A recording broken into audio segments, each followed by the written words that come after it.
Halo guys, selamat datang di informasi. Kali ini kita akan membahas permasalahan warga asing yang dilarang berjualan di Bazar Ramadan.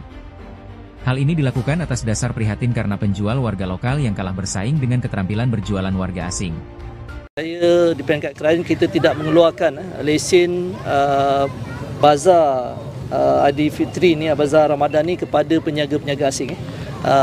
Dan kita juga minta jika ada sewa atas sewa, kita akan batalkan lesen tersebut dengan segera lah.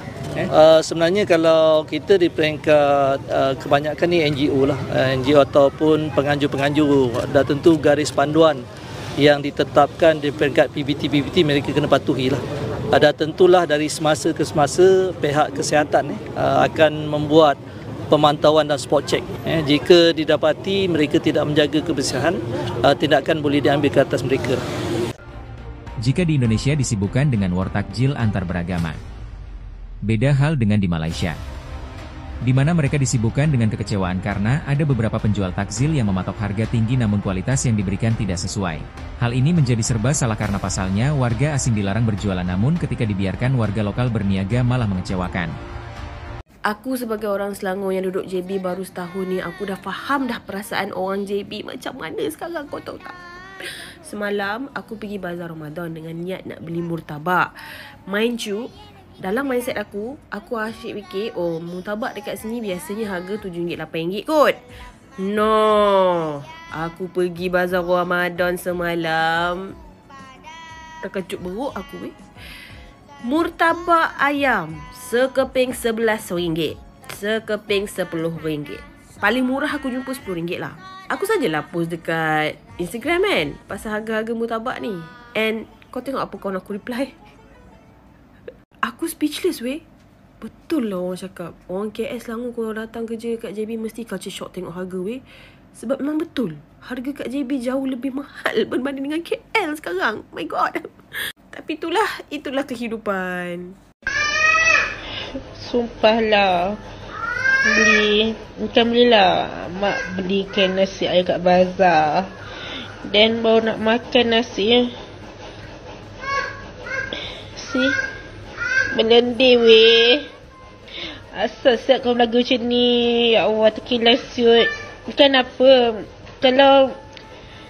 kalau susah macam mana? Susah dia macam ni makan, rasa macam terkilas.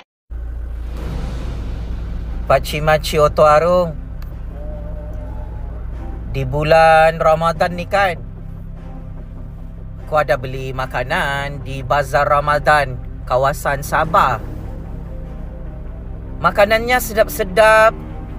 Memang meriah kita punya Ramadan ni. Sangat best jugalah buka puasa awal di Sabah dan beli makanan-makanan sungkai, makanan berbuka di bazar-bazar Ramadan kawasan Sabah. Tapi kan pakcik-makcik Oto Arung,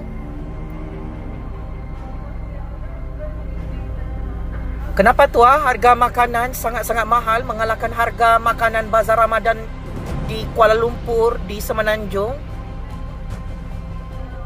Bayangkan,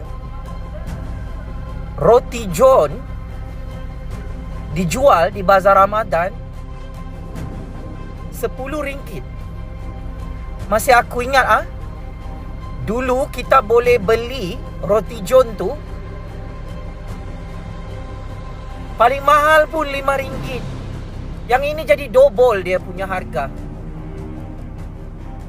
Kenapa makin mahal makanan kita di Sabah? Kedua, aku sangat terkejut bila kita pergi Bazar Ramadan.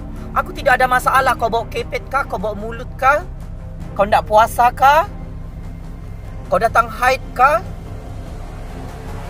Cuma aku sangat terkejut walaupunlah aku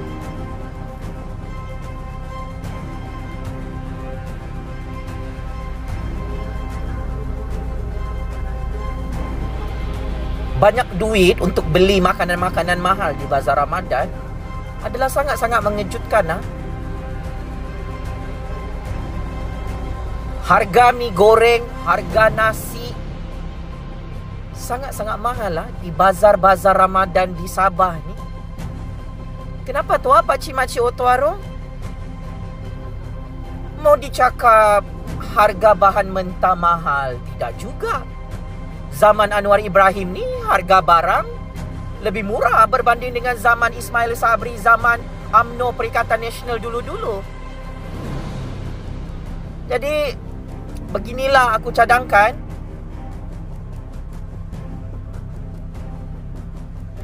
Jangan terlampau mengasih dupang-dupang orang Sabah kunon. Harga makanan yang kamu jual tu kan tidak logik dan tidak masuk akal loh.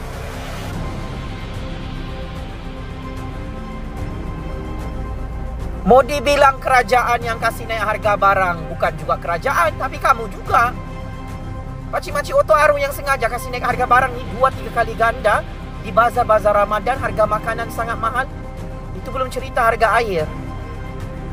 Kalau tadi mahalnya tu makanan semua sangat sedap, bertaraf 4 bintang, 5 bintang, tidak aku hairan. Ini ada mi goreng yang hangus, ada roti john yang tidak sedap, ada makanan yang sudah bangas, yang sudah basi. Jadi aku di bulan Ramadan ni ingin tegur jika siapa tidak berani menegur peniaga-peniaga yang mengasih dupang-dupang pelanggan ni. Sudahlah jual harga makanan yang tidak berkualiti ni dengan harga yang sangat-sangat mahal di bazar Ramadan tu. Sudahlah. Mau ambil untung berlipat-lipat kali ganda. Kalau kamu mati nanti, Allah tanya kenapa kamu ambil untung besar, lepas tu jual makanan-makanan basi, makanan-makanan bangas. Tidak selamat kamu pakcik-makcik Otoaro dalam lubang kubur.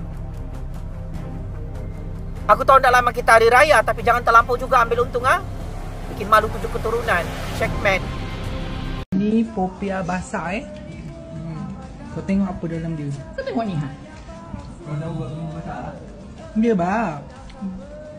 Apa kopi je. Kau tengok kejap kau tengok The truth of moment. Yo. Benyong kau nampak lambat ni. Lambat ni dok. Bukan dia apa lah. Dia patutnya apa? Allah. Puan. Toge. Toge. Ini je. Lepas tu sambal dia pedas sama mampus. Ya Allah. Ni ke bazar. Awak dah nari ya? Sedihnya. Cerita tu. Kau mana tahu beli kat mana? Tahu kita lepas beli. Segelintir peniaga di bazar Ramadan jual makanan yang tak ada kualiti dan rosak. Lepas tu bila orang dah tak datang, orang boikot, mulalah merengek bagai kata kononnya orang tak sokong perniagaan Melayu Islam. Sikap segelintir peniaga Melayu yang tak bertanggungjawab ini membuktikan bahawa slogan sokong perniagaan Melayu tidak lagi relevan. Kerana slogan ini akan diambil kesempatan oleh peniaga-peniaga yang tak bertanggungjawab seperti mereka. Asal Melayu berniaga je, kena sokong. Kualitinya tolak tepi. Ini tak betul. Kita seharusnya mengangkat slogan baru, iaitu sokong perniagaan jujur. Dan biarlah slogan ini terpakai kepada peniaga Melayu dan bukan Melayu. Jangan fokus pada satu kaum sahaja. Barulah ada persaingan sihat. Barulah semua berlumba-lumba nak meningkatkan kualiti perniagaan mereka. Orang Melayu kalau nak maju ke hadapan, biar jujur dalam berniaga. Dan antara faktor perniagaan Melayu itu hancur pun adalah disebabkan sikap peniaga Melayu itu sendiri. Bukan sebab pelanggan, apatah lagi disebabkan kaum lain. Bulan-bulan Ramadan pun nak buat kerja macam ni. Insaflah.